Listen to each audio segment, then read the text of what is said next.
میرے پیارے دوستو، آج ایک بہت ہی پیارا واقعہ آپ لوگوں کو بتاؤں گا حضور صلی اللہ علیہ وسلم کا۔ پیارے دوستو، اس ویڈیو کو پورا دیکھنا، آپ کا ایمان تازہ ہو جائے گا انشاءاللہ۔ ایک دن میرے حضور صلی اللہ علیہ وسلم سیر کرتے کرتے باہر تشریف لے گئے۔ وہاں ایک قافلے نے پڑاؤ کیا ہوا تھا، ان کے اونٹ چل رہے تھے۔ ایک خوش قسمت سرخ رنگ کا اونٹ تھا جو میرے حضور علیہ السلام کو پسند آ گیا۔ میرے حضور علیہ السلام نے قافلے والوں سے پوچھا کہ یہ اونٹ بیچنا ہے؟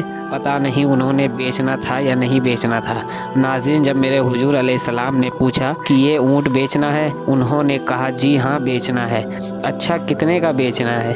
کہا جی ہاں اتنے کا بیچنا ہے۔ سودا طے ہو گیا، بات چیت ہو گیا۔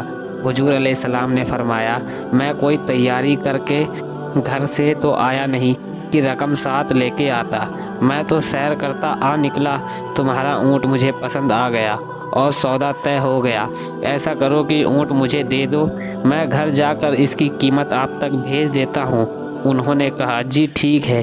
میرے حضور علیہ السلام اونٹ پکڑ کر گھر کی طرف چل دیے۔ جب حضور علیہ السلام ان کی نظروں سے اوجھل ہوئے تو وہ ایک دوسرے کو کہنے لگے، او یار، یہ جو شخص اونٹ لے کر گیا ہے، اس کا پتہ بھی کسی نے پوچھا ہے کہ اس کا پتہ کیا ہے، اس کا نام کیا ہے، کہاں رہتا ہے؟ اونٹ لے کر چلا گیا اور ادھار لے کر گیا ہے۔ جب کسی کو نقد سودا دیا جائے تو اس کا اتا پتہ پوچھنے کی ضرورت نہیں ہوتی، اور جب کسی کو ادھار دے یا تو آپ ان کو جانتے ہو یا تو درمیان میں اس کا ضامن کوئی ہو۔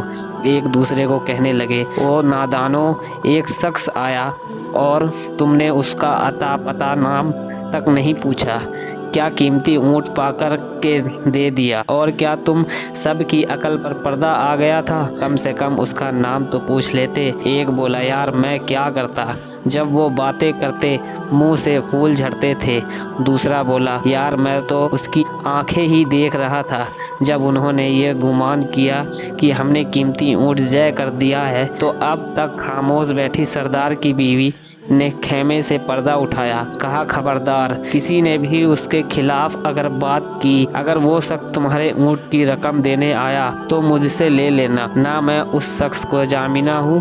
انہوں نے کہا اچھا، تو اسے جانتی ہے؟ کہا نہیں، میں بھی نہیں جانتی۔ کہا جب جانتی ہی نہیں پھر ضمانت کیسے دے دی؟ کہا جب تم سودا کر رہے تھے تو میں خیمے کے اندر سے دیکھ رہی تھی کہ جس کا چہرہ اتنا خوبصورت ہو وہ جھوٹ بول ہی نہیں سکتا، وہ دھوکہ دے ہی نہیں سکتا۔ ابھی تمہارے پیسے آنے والے ہیں۔ تھوڑی دیر گزری ہی تھی کہ میرے حضور علیہ السلام کے غلام آ گئے پیسے لے کے۔ کہنے لگے، کون ہیں وہ لوگ جس سے ہمارے آقا نے اونٹ خریدا ہے؟ کہا جی ہاں، ہم لوگ ہیں۔ صحابہ نے کہا، یہ لو تمہارے اونٹ کی رقم، یہ لو تمہارے اونٹ کی قیمت۔ انہوں نے کہا، بھائی قیمت بعد میں دینا، پہلے یہ بتا دو وہ محبوب رہتا کہاں پہ ہے؟ صحابہ نے کہا، سامنے مدینے میں اس محبوب کے ڈیرے ہیں۔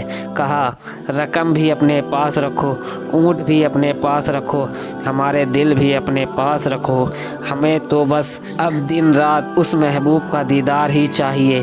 میرے حضور کی صورت ہی کیا دیکھی، اونٹ بھی بک گیا، خود بھی بک گئے، سارا کا سارا قافلہ مسلمان ہو کر میرے حضور کی غلامی میں آ گئے۔ میرے پیارے دوستو، یہ تھا ہمارے نبی کا چہرہ، جو کوئی بھی ایک بار دیکھ لے اس کا محبوب ہو جاتا۔ دوستو، اگر ہماری ویڈیو اچھی لگتی ہے ہمارے پیج کو ضرور فالو کریں۔